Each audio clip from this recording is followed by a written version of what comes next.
One token equals 1 ounce of real gold, sitting in a vault with your name on the claim.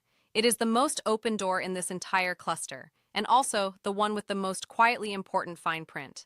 I'm Rachel from ChainSense. In the next 5 minutes, what tokenized gold actually is, why it is the easiest real-world asset to get into, and the redemption clause that decides whether you own metal or just its price. Because this is the corner where the words real-world asset sound most literal. A bar exists, it is yours, mostly, and the word doing all the heavy lifting there is mostly. So the mechanism, and it is refreshingly simple after treasuries and private credit. A company buys physical gold, real bars stored in professional vaults, and issues a token where, broadly, one token represents 1 troy ounce of that metal. The token's price tracks the gold price, ounce for ounce. 2 names lead this market.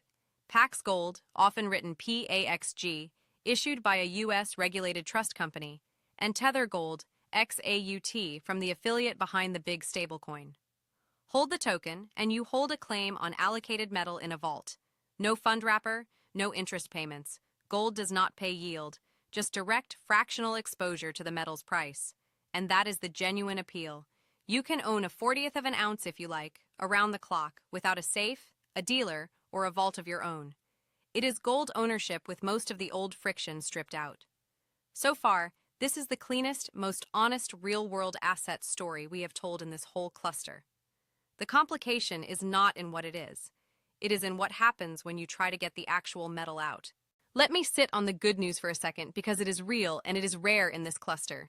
Everywhere else in tokenized assets, the story has been gates, $5 million minimums, accredited only tiers, the wrong passport locking you out. Tokenized gold is the exception. There is no accreditation test. There is no minimum fortune. It is fractional, so a few pounds or dollars gets you in, and it is broadly available to ordinary people across most of the world.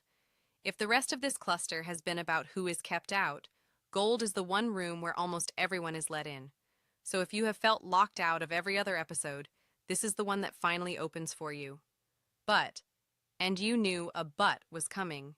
Being easy to buy is not the same thing as being what you think you are buying. Which brings us to the fine print. Here is the clause almost nobody reads until it matters. Yes, these tokens are redeemable for physical gold. That backing is what the whole promise rests on. But you usually cannot redeem a single ounce. To take delivery of actual metal, you generally need a full professional bar's worth, around 400 ounces, which is hundreds of tokens and a real fortune, plus fees, shipping, and paperwork. For almost everyone holding a few ounces, physical delivery is simply not on the table. Redeemable in the brochure and redeemable in practice by someone holding a few ounces turn out to be 2 very different sentences. So what you really own is convenient, liquid, fully backed exposure to the gold price, with a claim attached, not a bar you can hold in your hand.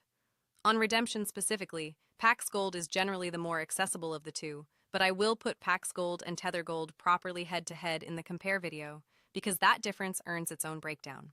For now, just hold the honest version in your head. So enjoy tokenized gold for what it genuinely is, the simplest, most open way to hold gold price exposure on-chain in any size you like. Just do not confuse the claim with the metal. Know what redemption actually requires before you assume you can ever take delivery. This is education, not financial advice. Weigh your own situation. Tokenized gold isn't gold in your hand. It's a claim on a bar. Subscribe to ChainSense. I'm Rachel. See you in the next one.